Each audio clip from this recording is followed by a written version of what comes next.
Bom dia, amada Escola Bíblica Dominical, meus queridos alunos e alunas. Vamos orar ao Senhor para começar a aula de hoje. Pai, nós agradecemos ao Senhor por esta oportunidade que o Senhor nos dá de ensino e aprendizado, Senhor, através da Tua Palavra e também dos conceitos que estamos aprendendo pelo breve catecismo de Westminster. Fale conosco nesta manhã, Senhor. Edifica-nos na verdade, que é a Tua Palavra. Assim oramos no nome de Jesus. Amém. Amém. Continuando o estudo do breve catecismo de Westminster, nós vamos estudar o próximo mandamento. E o próximo mandamento, o mandamento sexto, o breve catecismo trata do sexto mandamento em 3 perguntas e suas respectivas respostas. Então vamos lá, classe. Iniciando a aula de hoje, lendo o enunciado da pergunta 67. Qual é o enunciado da pergunta 67? Todos juntos, vamos lá. Qual é o sexto mandamento? A resposta está lá em Êxodo capítulo 20, versículo 13, né? Êxodo 20, 13. Vamos lá, resposta. O sexto mandamento é: não matarás. Sexto mandamento, não matarás. Faz parte da segunda tábua da lei. Faz parte dos mandamentos do Senhor para nós aplicarmos em nossas vidas com relação à nossa vida uns com os outros. Os 4 primeiros mandamentos, nossa relação com Deus. Não terás outros deuses diante de mim, não farás para ti imagem de escultura, não tomarás o nome do Senhor teu Deus em vão, guarde o dia de descanso, o dia do sábado. O 5º mandamento nós vimos, que é o nosso relacionamento com o próximo. Honra o teu pai e a tua mãe. E agora o 6º mandamento, não matarás, ok? Pergunta de número 68. Todos juntos, bem forte, vamos lá. O que o 6º mandamento exige? O que o 6º mandamento exige de você e de mim? E o breve catecismo nos dá a resposta para nós aplicarmos. O 6º mandamento exige todos os esforços lícitos para conservar a nossa vida e a dos nossos semelhantes. Todos os esforços lícitos para nós conservarmos a nossa própria vida e a vida do nosso próximo, a vida do nosso semelhante. Abra lá. É uma referência bíblica de cuidado com a vida do próximo. Lucas, capítulo 10, versículo 33 até o 37. Lucas, capítulo 10, de 33 a 37. Este texto é o texto que retrata a parábola do bom samaritano. Do bom samaritano.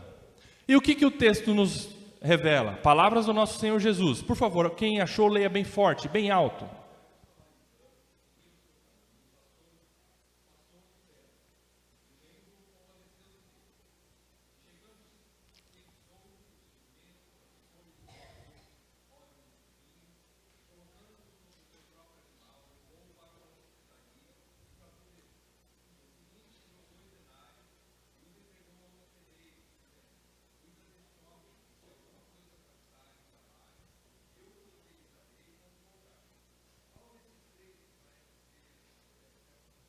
Isso, até o final. Uhum.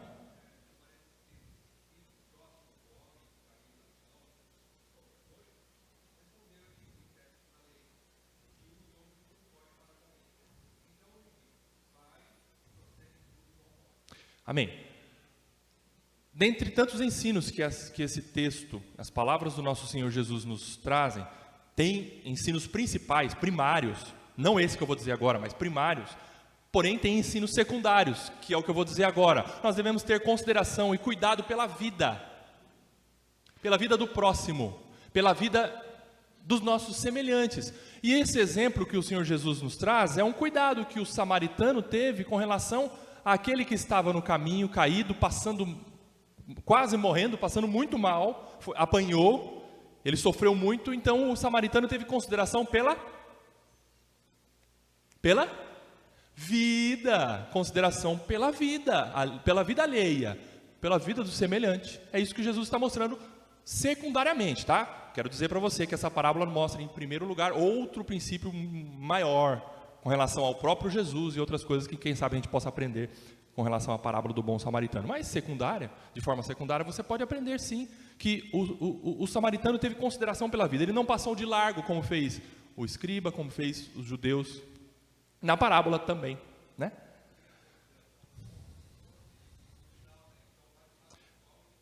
Isso.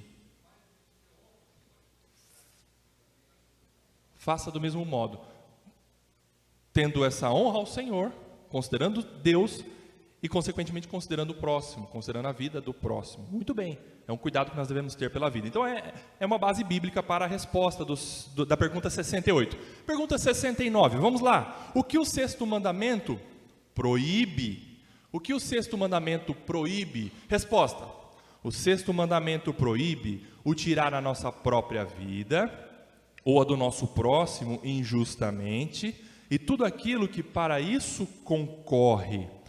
Nós temos que entender que a vida, ou quem concede vida? Essa é uma pergunta que eu faço a você, meu aluno. Deus. Deus concede vida. Não há outro ser no universo que dá origem à vida. Não há outro ser. Só Deus, que é vida, concede vida. Por isso que nós temos essa referência bíblica em 1 Samuel capítulo 2, versículo 6. Abra lá. 1 Samuel capítulo 2, versículo 6. É um texto chave para nós aprendermos sobre o sexto mandamento. É um dos textos mais importantes como referência bíblica sobre o sexto mandamento. O que diz lá? 1 Samuel 2, 6.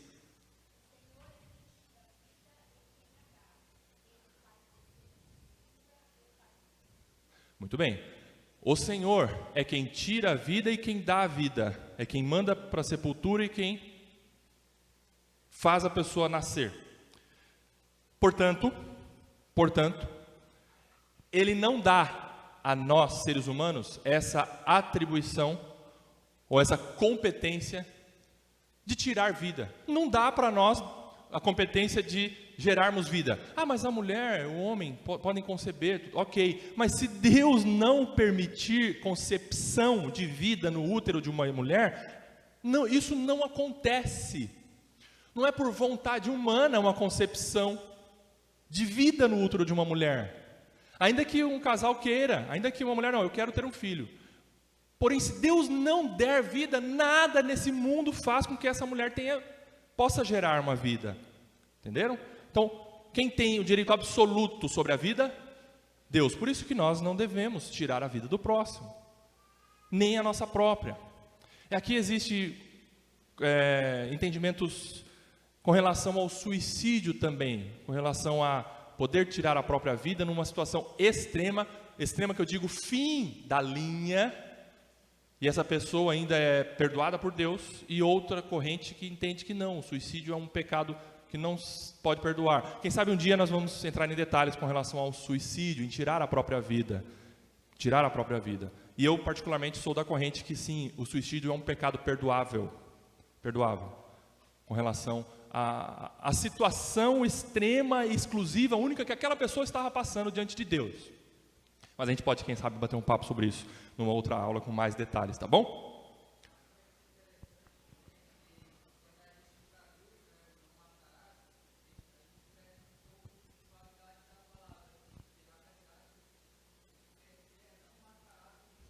Boa. Boa.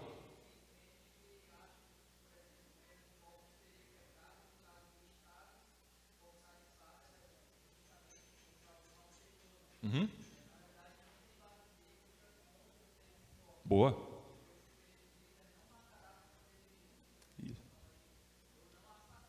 Isso.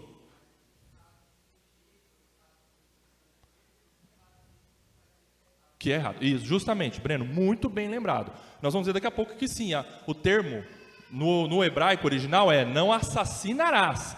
Não tem a intenção, o dolo, a vontade de tirar a vida de outra pessoa injustamente. Injustamente, por maldade do próprio coração. É isso aí, muito bem. Um homicídio culposo, você está dirigindo seu carro e você atropela uma pessoa e mata uma pessoa. mas você não quis assassinar aquela pessoa. Você matou, você está transgredindo o sexto mandamento? Não, não, não. Ainda que você tenha matado, mas você não quis assassinar aquela pessoa. Não teve dolo, não teve intenção maldosa de tirar aquela vida. Aconteceu um acidente, houve culpa da sua parte. Diante da legislação brasileira, do Código Penal, há dolo ou há culpa. Dolo é a vontade de cometer aquele crime, vontade mesmo. Culpa é, não quis cometer aquele crime, mas por imperícia ou por imprudência ou por negligência, aconteceu o crime. Crime é matar alguém dirigindo o veículo automotor. É um crime, porém você não quis cometer esse crime, ok? E também tem a questão da legítima defesa. Em Levíticos, capítulo 22, também tem previsão de legítima defesa, ou seja, tirar a vida do outro para se proteger, para proteger a sua própria vida ou de terceiro. Existe também essa previsão, tá bom? Legítima defesa. E lógico, a legítima defesa, ela tem requisitos, que nós, quem sabe um dia a gente pode estudar também, mas tem que ser proporcional, tem que ser para repelir a injusta agressão, né? Tem que ser proporcional. Ninguém vai matar o outro, sendo que o outro não tem possibilidade de te matar. Você vai ter que ter, lógico, vai avaliar o contra-ataque proporcional. Uma situação aplicável para cada um, né? A legítima defesa é isso, tá bom?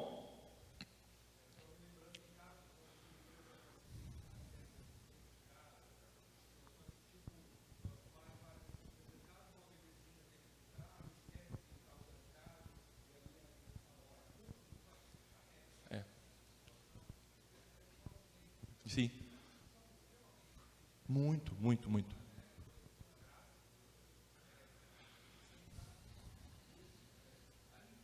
Nossa, é verdade. Poxa, imagina, fica uma culpa que carrega só Deus mesmo para poder acalentar esse coração que vai carregar essa culpa, quem sabe até o túmulo, né? É verdade, é verdade. Deus sim perdoa. E na legislação brasileira também existe o artigo que é o perdão judicial, ou seja, o judiciário considera como um homicídio o pai ou a mãe, o responsável por aquela criança. Sim, cometeu um homicídio, culposo, mas não vai ter pena, não vai ter condenação. O judiciário aplica o perdão judicial, ou seja, a dor que o pai está sentindo é maior do que a pena que ele iria cumprir. Entendeu? É isso que acontece. 1 Pedro 4,15, outro texto de referência com relação à proibição para nós do sexto mandamento. 1 Pedro 4,15, o que diz?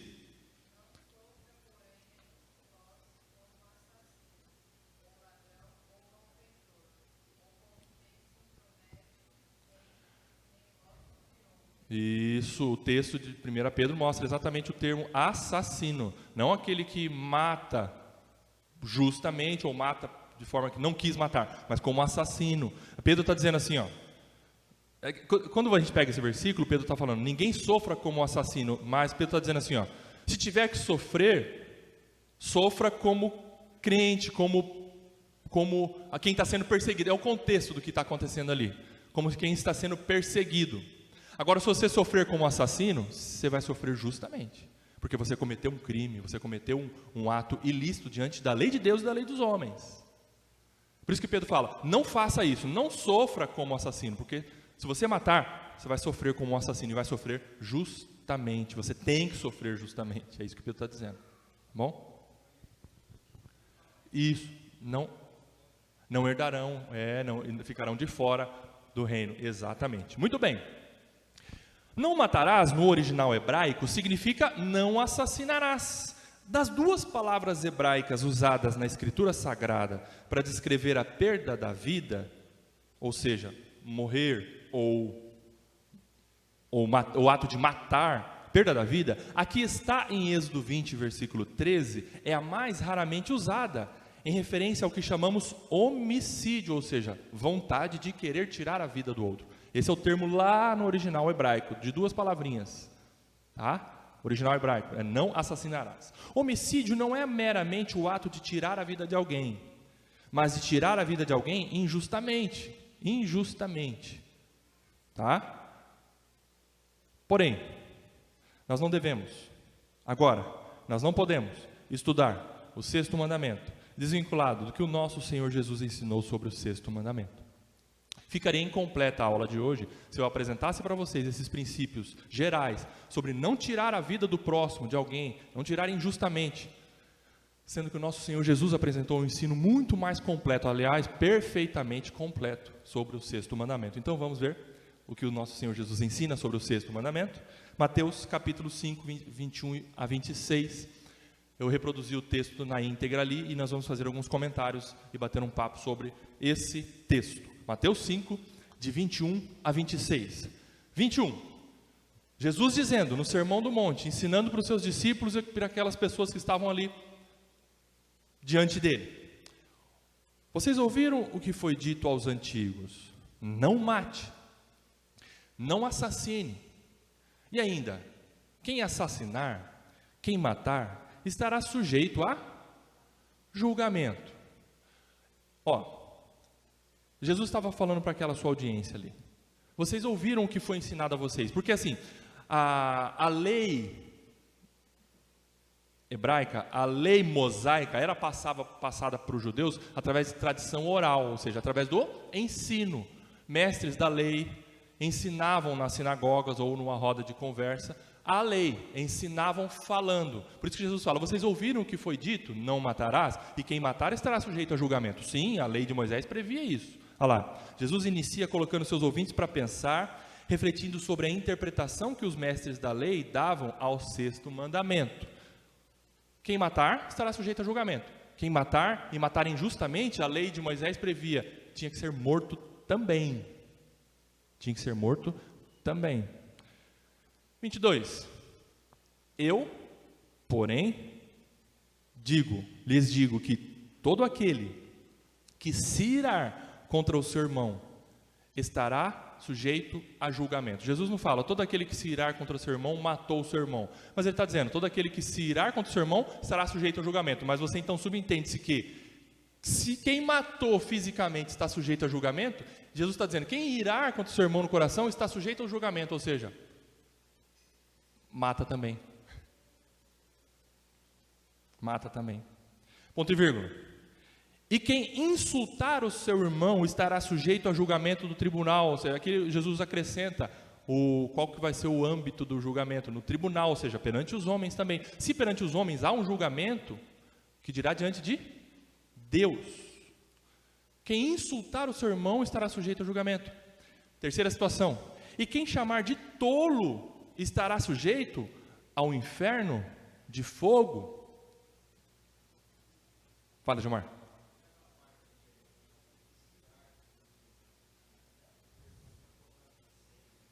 Isso, tem algumas versões que acrescentam, entre parênteses, inclusive, sem motivo. Quem se irar sem motivo contra seu irmão. Isso. Existe esse acréscimo aí, da motivação para irar. Mas vamos lá, vamos acompanhar. Muito bem, muito bom destaque, Gilmar. Olha só, Jesus não anula, mas ele apresenta a sua interpretação e aplicação acerca do sexto mandamento. E o nosso Senhor não veio propor apenas um novo comportamento, ou seja, uma mudança externa. Por quê? Não matarás é um mandamento que faz com que a gente tenha contenção, com que a gente mude as nossas atitudes. Eu não vou matar. E os judeus estavam falando, não mate, mas no coração o que eles estavam fazendo? Matando.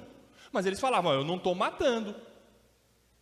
Não estou tirando a vida de ninguém. Não estou assassinando ninguém, então não estou matando. Agora, olha o que Jesus apresenta. Jesus vai lá dentro, Jesus vai na ferida. Jesus vai no coração. Jesus apresenta a necessidade de uma mudança, ou de uma nova natureza, uma mudança interna, uma mudança de coração. Não é somente, eu não matei ninguém externamente, ainda que eu quisesse. Não matei, então eu estou livre desse julgamento. Jesus joga, principalmente para os fariseus. Muitos de vocês estão matando no coração. Em outras palavras, Jesus estava até dizendo para eles assim, vocês estão me matando no coração de vocês, porque vocês estão me odiando. Jesus toca lá dentro do coração daqueles fariseus, balança o legalismo deles. Vamos lá, vamos agora pensar um pouquinho sobre o trecho. Irmão, o termo irmão, vocês percebam que Jesus, ele usa o termo irmão. Vocês ouviram o que foi dito, agora 22. Eu, porém, lhes digo que todo aquele que se irar contra o seu irmão. E quem insultar o seu irmão, e quem o irmão chamar de tolo. Daqui a pouco nós vamos ver também que há uma referência da palavra irmão. Por que é irmão? Irmão, diz respeito ao convívio, diz respeito à comunhão da mesma fé.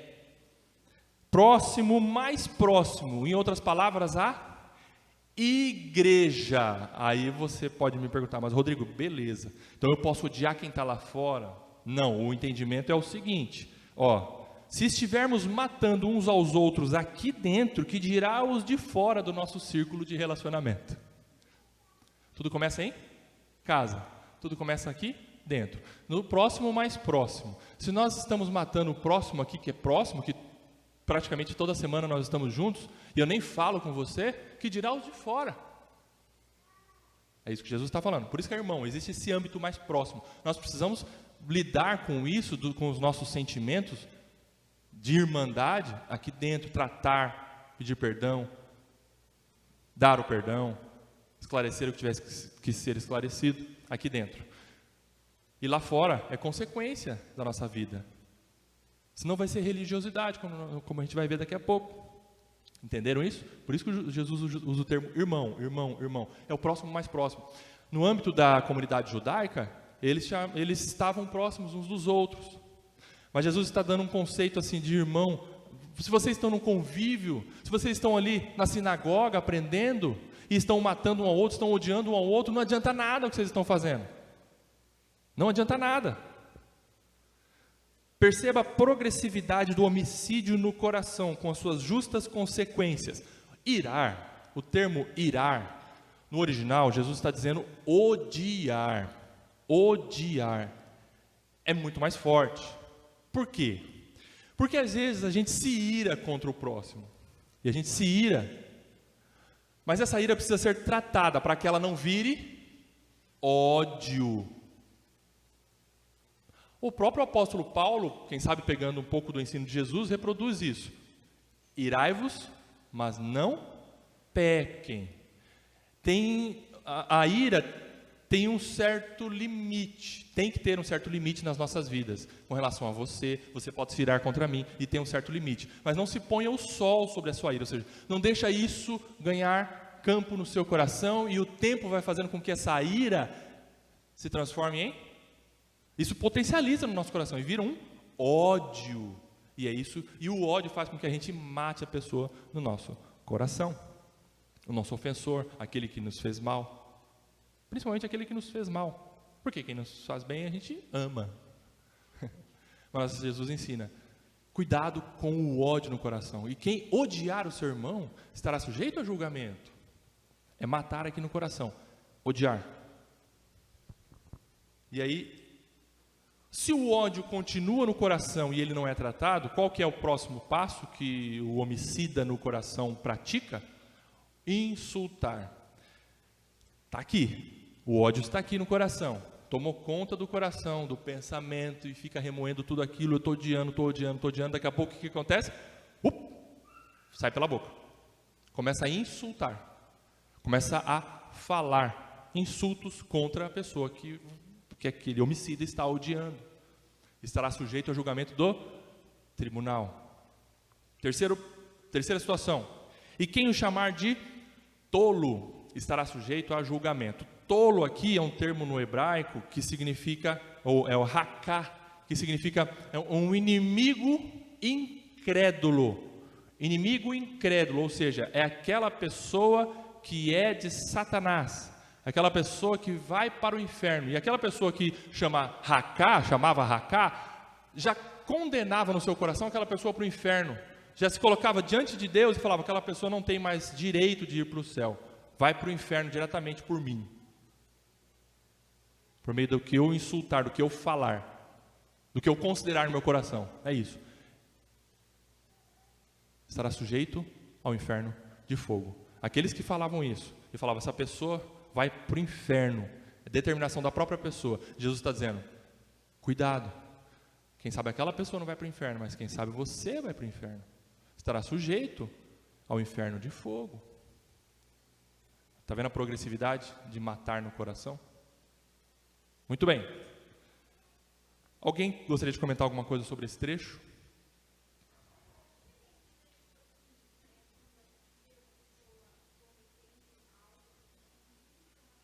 Aham.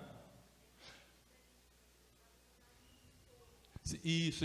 É porque no português parece que o que Jesus está dizendo aqui é o mesmo que, por exemplo, o que Jó diz para a esposa dele, mas não é a mesma coisa. Por exemplo, ele diz para a esposa dele: você fala como uma louca, como uma tola, mas não. Lá não é racá. Ainda que no português você lê lá em Jó tolo, e você lê aqui tolo, mas não. Aqui no contexto de Jesus é muito mais, não é uma falar, não, minha irmã está agindo como uma louca, não faz isso. Só que ao dizer isso, eu não estou dizendo racá para ela, ou seja, você vai para o inferno. No meu coração eu já condenei você para o inferno. É nesse contexto que Jesus está dizendo. Por quê? Porque, repito, os fariseus faziam isso. Os fariseus faziam isso. Aqueles que não obedeciam à lei, todos aqueles anexos da lei que eles criavam para que o povo praticasse, eles falavam, você vai para o inferno. E condenavam as pessoas diretamente para o inferno. Racá, chamavam os outros de racá. Racá, seu incrédulo. É como se hoje falasse, seu ateu. Mas ateu para nós hoje tá mais comum, né? Tá de boa chamar um outro de ateu. Assim. Racá era isso que os judeus falavam um para o outro. Assim. Se você não cumpre o que tem que cumprir pelos fariseus, pelos mestres da lei, você hoje está determinado para o inferno. Incrédulo, inimigo.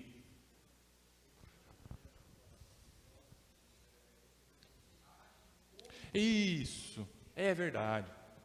É verdade, é verdade. Isso. Vai agir como uma louca, né? É. Mas só para entender com relação... Os termos são os mesmos, né? Só que no contexto de Jesus, é muito mais pesado. Porque é esse racá aqui. E mais, sabe para quem que os judeus, aqueles legalistas, aqueles duros de coração, que Jesus vai firme e chama eles de raça de víboras, sabe quem que os judeus chamavam de racá? Os samaritanos. Aquela raça ralé que os judeus não aceitavam dentro da sinagoga. Eles falavam, os samaritanos são racá. E Jesus está falando, quem falar isso vai para o inferno, está sujeito ao inferno de fogo. Entenderam? Muito bem. Alguém gostaria de comentar mais alguma coisa? Raquel?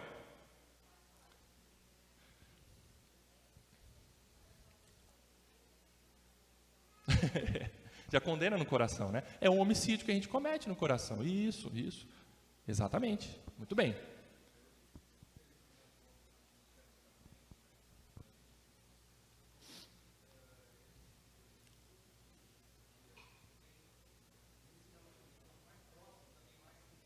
Uhum. É verdade.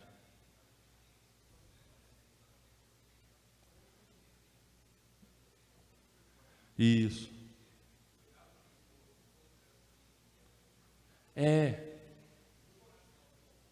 Isso mesmo. E sabe o que contribui para a gente estar cometendo homicídio dentro do nosso matrimônio?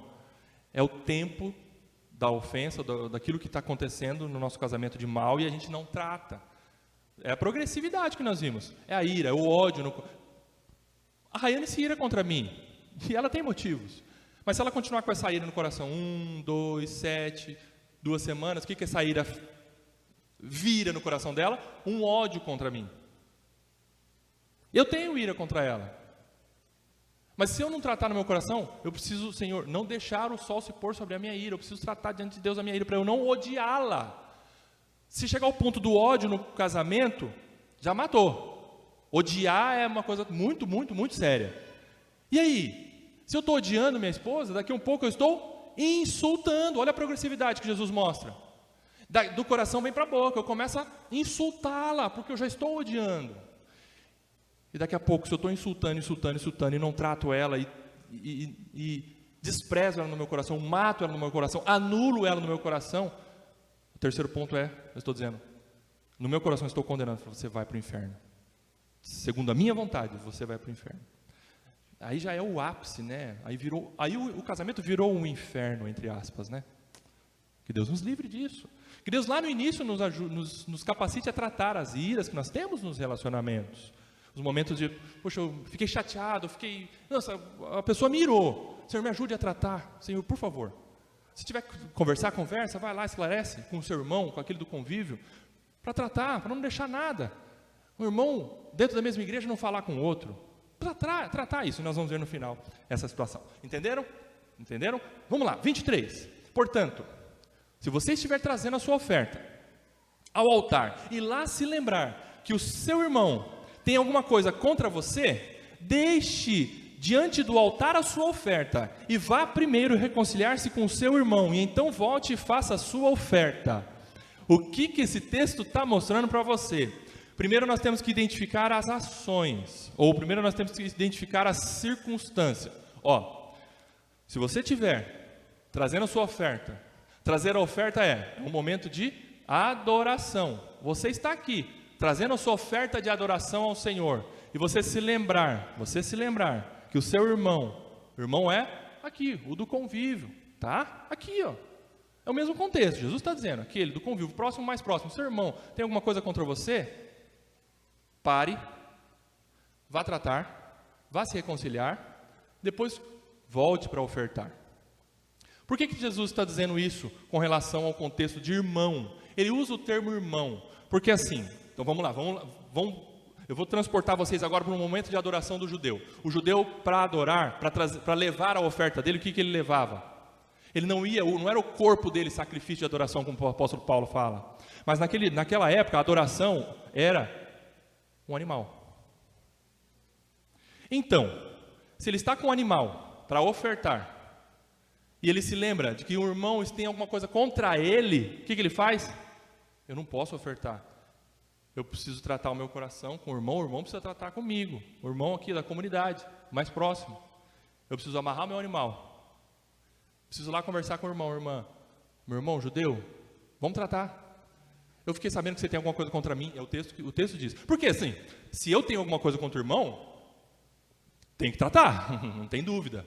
Agora, se eu lembrei que o irmão tem alguma coisa contra mim, talvez não tenha sido algo que eu fiz. Mas eu sei que ele tem alguma coisa contra mim. Então vamos conversar. Vamos tratar. Aqui, um com o outro. Amarra a sua oferta. Espera um pouquinho. Não adore. Trata com o seu irmão próximo.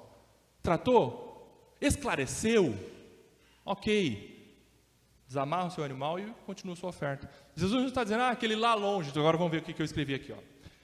Religiosidade de fachada não vale nada se nossos relacionamentos entre irmãos estiverem quebrados. Estiverem quebrados, não vale. Adoração sem... ao sabermos que nós temos problema com o irmão, não agrada ao Senhor. Nós precisamos tratar isso. E o caminho é esse mesmo, né? Tratar. Eu soube que o irmão não está bem comigo. Poxa, nós estamos aqui juntos, nós estamos adorando ao Senhor. Eu preciso parar, tratar, conversar. Resolveu? Continua a minha adoração. Senão não adianta nada. Vai ser de fachada. Jesus não está dizendo que devemos ir atrás de todos os que apresentam oposição contra nós, para que jamais tenhamos opositores nesta vida. Não, porque assim, Jesus está dizendo, se quando você está levando a sua oferta, souber que alguém tem alguma coisa contra você, deixa a sua oferta e vai tratar com esse alguém? Não, Jesus está dizendo irmão, por quê? É aqui o próximo. Irmãos, é impossível algum cristão não ter alguém que tenha alguma coisa contra si. Você se lembra que o seu parente lá tem alguma coisa contra você e ele é seu opositor ferrenho. Você vai deixar de adorar? Não. Ainda que você se incomode com isso, então faça uma ligação depois, mas não é nesse contexto que Jesus está ensinando. Porque nós cristãos teremos sempre opositores, pessoas que têm algo contra nós. E por causa disso você vai lembrar, o fulano tem algo contra mim, fulano lá longe tem algo contra mim, ele está falando mal de mim, fala isso de mim, e aí você vai entrar em condenação. Não, a não ser que você tenha feito e tenha consciência de ter feito algo errado, então, e você não tem condições de conversar com a pessoa, ligue, né? Tem possibilidade de ligar, trata, resolveu, porque você fez. Mas o contexto de Jesus está dizendo, talvez você não tenha feito, mas você se lembra que fulano tem algo contra você e você não vai adorar? Não, não entre em condenação, não é nesse contexto. Porque sempre teremos opositores. Sempre. Os cristãos sempre serão mal falados.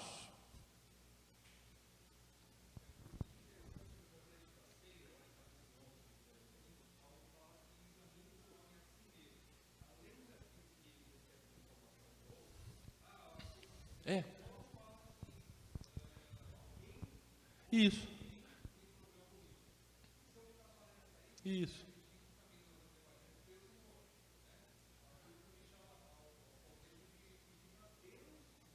Isso.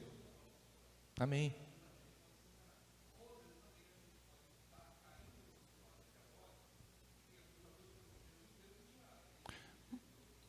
Diante dele ali. É. Isso.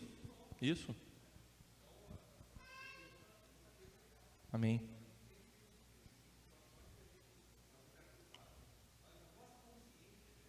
Amém. Amém. É isso. Uhum. Uhum. Sim. Amém. Ok? Olha só, esse. Pode falar. Pode falar.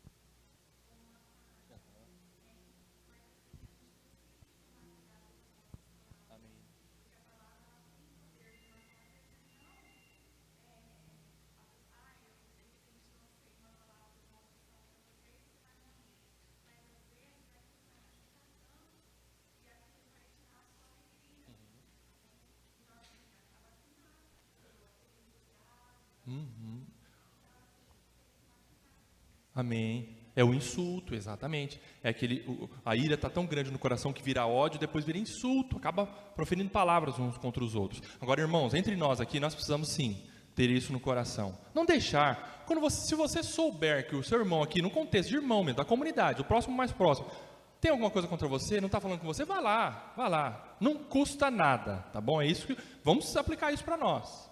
Não custa nada, vá lá esclarecer. Do que ficar um bicudo contra o outro, nossa, o irmão não fala comigo, não vá lá. Tenha a coragem e a humildade de perguntar, irmão, poxa, estou percebendo que você não me cumprimentou. Tá bom, vai lá, e você vai esclarecer. A pessoa fala, poxa, irmão, desculpa, eu não te cumprimentei porque eu não te vi. Ou então, eu não estou bem mesmo, estou mal, briguei com o meu esposo, briguei com a minha esposa, não estou legal, eu não queria falar oi para ninguém. Tá bom, irmão, desculpa, eu te ofendi, mas eu entrei sem olhar para ninguém e sentei. Está esclarecido, pronto, ok? Vamos buscar esses esclarecimentos entre nós, para não ficar aquela igreja onde tem um olhando torto para o outro, um não fala um A para o outro, e aí a partir daí começam panelinhas, grupinhos, divisões. É melhor nos esclarecer, porque entre nós precisamos disso, porque se nós estivermos rachados aqui, uma casa dividida não prospera, aí lá fora nós vamos fazer pior. É, Aline? Amém. Pois não.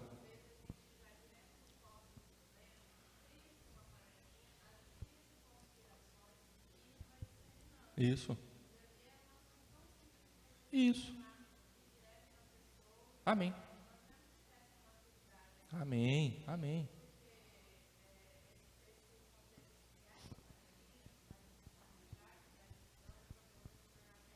Amém. Amém. Perfeito, Aline, muito bom. Então, irmão, eu quero tirar um peso das suas costas, no sentido assim, se você sabe que tem pessoas lá fora falando mal de você, calma, entra no descanso. Se você fez mal, procure tratar. Agora, se o Senhor, eu não fiz mal para aquela pessoa e ela continua falando mal de mim, eu preciso parar de adorar o Senhor? Não, viva a sua vida, meu irmão. Não entre em condenação. Libere o perdão. Libere a pessoa do seu coração, que nós vamos ver daqui a pouco. A pessoa vai viver lá falando mal de você, não vai parar de falar mal de você. E você vai viver aqui, olhando para o Senhor, adorando ao Senhor. Não importa se estão atacando pedra contra você.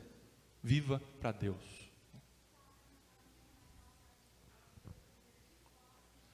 Isso nós vamos ver daqui a pouco. Amém. Perfeitamente, é o que depende de você. O que depender de você tem a paz com todo, mas você dependeu de você, poxa, eu não fiz nada, eu trato bem aquela pessoa, mas mesmo assim ela vem com um monte de pedrada para cima de mim. Não depende de você. Não depende de você.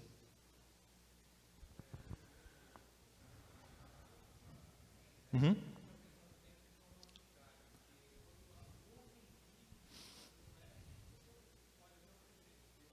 Uhum. Uhum. Uhum. Sim.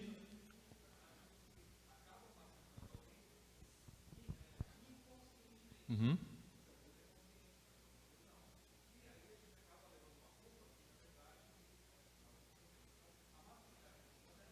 Isso. Uhum. Isso.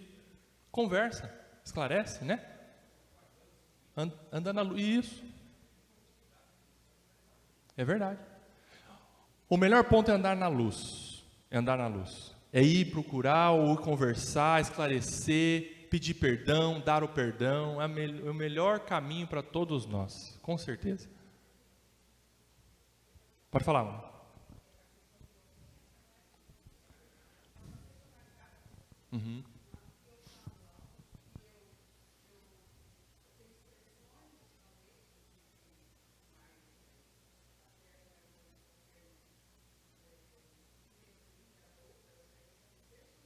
Uhum.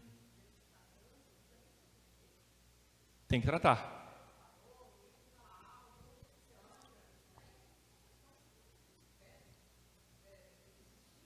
Uhum.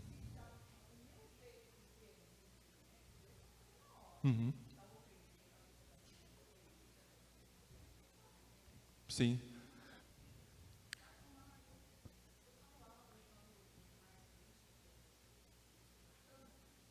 Mudando. O caminho de tudo isso nos relacionamentos é o tratamento, é o perdão, é nós abrirmos o nosso coração com o outro, buscarmos tratar, né?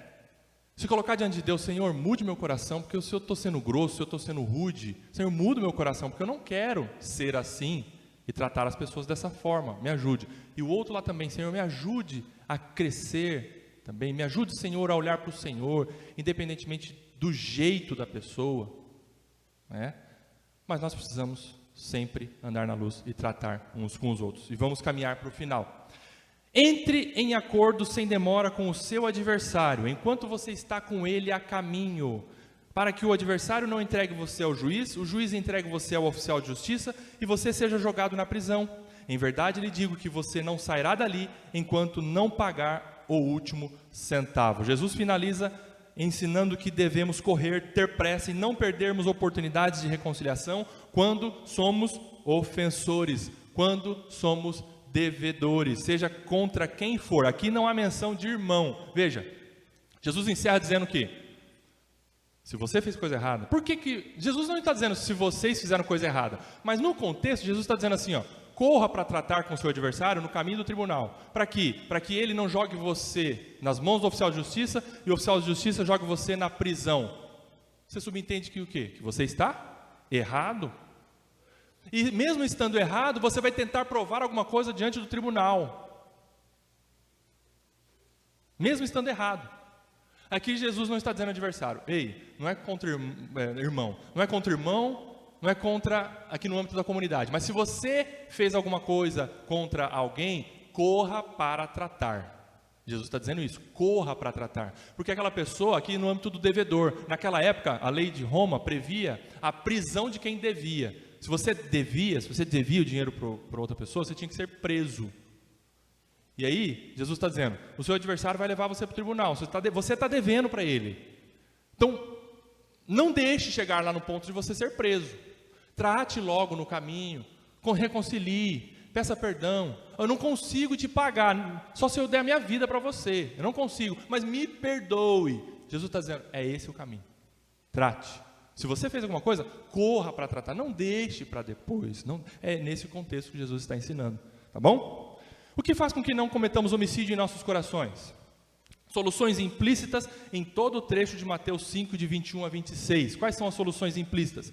Não é dar o troco. O que é dar o troco? Revidar, é a vingança através das nossas próprias mãos. Não é suprimir a ira. O que é suprimir a ira? A ira está no coração, mas você coloca um pano em cima dela, você tenta disfarçar aquilo mas você não anda na luz com Deus. Você não fala, Senhor, eu estou irado mesmo. Não suprima a ira e não releve a ofensa. Aquilo que foi feito contra você, deixa, vai, vou esquecer. Foi nada não, mas no coração foi sim. Não é esse o caminho, mas o caminho é perdoar. Perdoar. Perdoar aquele ou aquela que feriu tão profundamente você. Porque perdoar é a única maneira de nos libertarmos de sermos dominados pelo mau comportamento de outra pessoa. Perdoar não é o mesmo que esquecer, mas é liberar no meu coração a outra pessoa da minha condenação, porque a minha vontade é lançar aquela pessoa no inferno, mas aí eu vou estar cometendo um homicídio no meu coração. Mas Senhor, me ajude a perdoar, porque eu não tenho essa competência de condenar. Quem condena é Deus. Senhor, me ajude a perdoar a outra pessoa da minha condenação e me libertar dos sentimentos de ira que me mantêm amarrados a ela, a essa pessoa. Quando a gente tem ira contra uma pessoa, o que você fica fazendo? Pensando naquela pessoa. Você tem ira daquela pessoa? Qualquer coisa qualquer fala, ou qualquer nome, ou qualquer menção daquela pessoa, você e fica naquilo, e fica naquilo, e fica naquilo, martelando no seu coração. O que nós temos que fazer? Perdoar e suplicar a Deus por justiça. Romanos 12, 17 a 19. Quem achou, leia bem alto.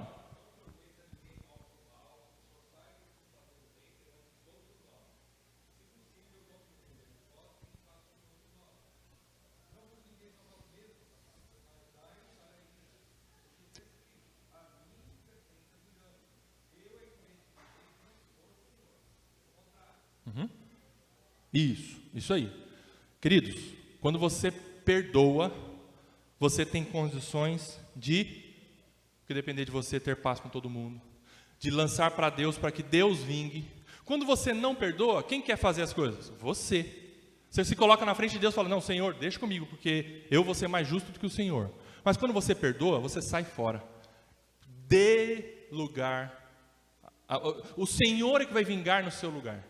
Ele é justo, Ele toma frente das nossas situações. Quando você perdoa, você está atrás de Cristo, da cruz, do sangue do Senhor, que faz justiça absolutamente para todos.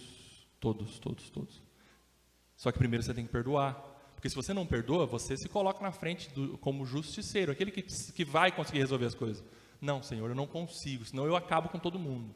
Senhor, me ajude a perdoar, a liberar aquela pessoa no meu coração, a lembrar dela, a lembrar do que ela fez, mas isso não me amarra mais, Senhor, isso não me oprime mais, Senhor, isso não me deixa mais com ira, e quando vem a ira, trate, Senhor, me ajude a perdoar, Senhor, eu preciso disso. E Salmo 55, por favor, para a gente encerrar, pode falar, pai.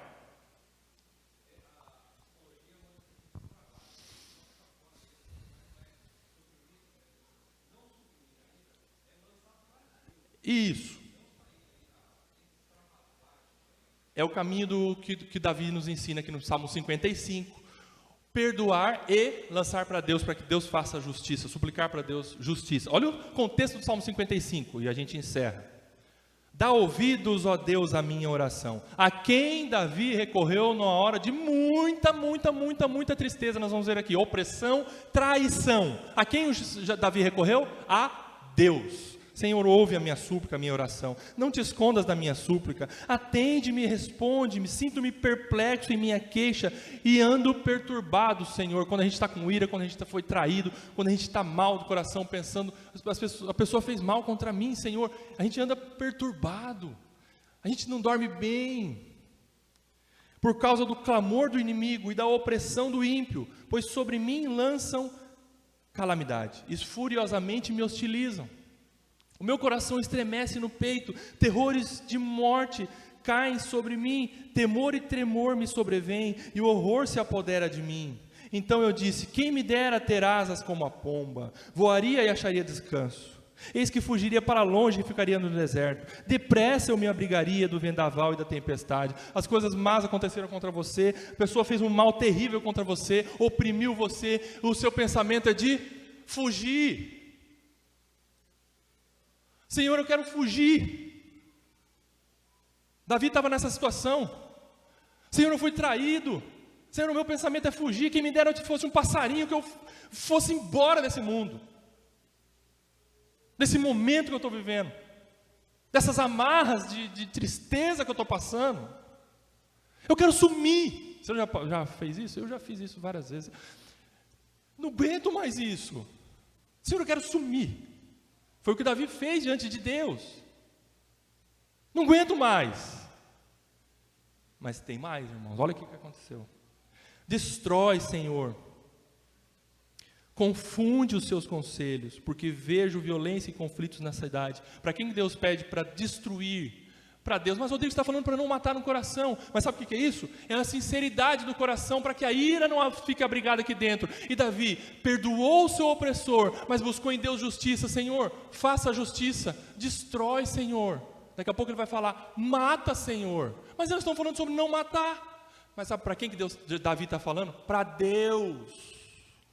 Abrindo o coração dele. Por isso que Salmo é maravilhoso para nós, porque Salmo mostra que o ser humano não é perfeito, e diante de Deus ele precisa mostrar a sua plena imperfeição, porque muitas vezes nós, diante de Deus, das pessoas, queremos resguardar as nossas falhas, os nossos terríveis pecados, e muitas vezes o nosso desejo de que o Senhor mate o meu inimigo. Só que você não vai falar um para o outro, eu queria que o Senhor matasse aquela pessoa lá. Não fala para o próximo, não. Fala para Deus. É isso que Davi fez. Aí você vai cometer homicídio? Não. Você está abrindo seu coração para Deus, buscando em Deus perdão e justiça. Olha só. Destrói, Senhor, e confunde os seus conselhos, porque vejo violência e conflitos na cidade. Dia e noite andam em volta dela, nas suas muralhas, e dentro delas reinam a corrupção e a maldade, a destruição no meio da cidade. Das suas praças não se afastam a opressão e o engano. Ei, Davi está olhando a cidade, e existe uma bagunça, inimigos contra ele, pessoas se revoltando contra o seu reinado. Nas praças aquelas revoltas contra ele, inimigos. 12. Porque não é um inimigo que me afronta. Se o fosse, eu o suportaria. Davi está dizendo, tem muitas pessoas contra mim, muitos inimigos, mas Senhor, vou ser sincero com o Senhor. Não são as pessoas lá de fora que são tão más contra mim, os meus inimigos mesmo. Se fosse, eu suportaria. Nem é o que me odeia quem se exalta contra mim, pois dele eu me esconderia, ou seja, os que estão lá fora, na praça, se revoltando contra o meu governo. Mas é você. Parece que Davi está orando a Deus, mas falando com aquela pessoa, aquela sombra, aquele fantasma que está do lado dela ali. O inimigo amigo. Mas é você, homem meu igual, meu companheiro e meu íntimo amigo. Juntos nos entretínhamos e íamos com a multidão à casa de Deus. Senhor, quem me fez mal foi um irmão meu, aquele que falava que me amava muito, aquele que a gente confidenciava, aquele que a gente brincava, aquele que falava que me amava, aquele que eu falava que amava ele, mas ele me apunhalou. Aqui a realidade desse contexto é com relação a Aitofel, um conselheiro muito próximo de Davi. Davi confidenciava com Aitofel, buscava conselho com Aitofel, um sábio do reino, para poder tomar as decisões. Mas sabe o que aconteceu? Aitofel se aliou a Absalão, o filho rebelde de Davi, que Absalão queria tomar o trono. E Aitofel fez maldades contra Davi, e Davi soube disso e falou, não é possível. Aquele que estava dentro da minha sala, da sala do rei, aquele que estava do meu lado ali, eu pedi ajuda para ele. Eu falava, Aitofel, me ajuda, eu não sei decidir tal coisa. Você me ama? Amo sim, Davi. Então me ajuda. Claro. Ele me traiu. Ele foi lá com Absalão, o meu inimigo, meu filho que está querendo tomar o meu trono. Traição, dureza, dói o coração? Dói demais, dói demais. Que a morte os assalte. Olha o que Davi está pedindo para Deus. E vivos desçam a sepultura, porque há maldade nas suas moradas e no seu íntimo. Eu, porém, invocarei a Deus e o Senhor me salvará. À tarde, pela manhã e ao meio-dia farei as minhas queixas e lamentarei. E Ele ouvirá a minha voz. Em paz Ele livra a minha alma dos que me perseguem, pois são muitos contra mim. Deus ouvirá, Ele responderá. Aleluia. Deus dá o castigo. Davi sabia disso, por isso que ele buscou do Senhor a justiça. Ele que preside desde a eternidade. Porque não há neles mudança nenhuma e não temem a Deus. Tal homem escondeu as mãos contra os que tinham paz com ele, violou a sua aliança. A sua fala era mais macia que a manteiga, porém no coração havia guerra. As suas palavras eram mais suaves que o azeite, mas eram de fato espadas afiadas. Davi está falando: Senhor, essa traição, agora está caindo a ficha para mim, Senhor. Eu lembro que ele falava coisas macias, mas era tudo falsidade. Tudo falsidade. Lance os seus cuidados sobre o Senhor e Ele o susterá. Jamais permitirá que o justo seja abalado. Tu, porém, a Deus os lançarás na cova profunda. Homens sanguinários e fraudulentos não chegarão à metade dos seus dias. Eu, todavia, confiarei em Ti. Esse é o caminho para você e para mim, para nós não cometermos homicídio no nosso coração. Que o Senhor nos ajude, no nome de Jesus. Amém. Amém.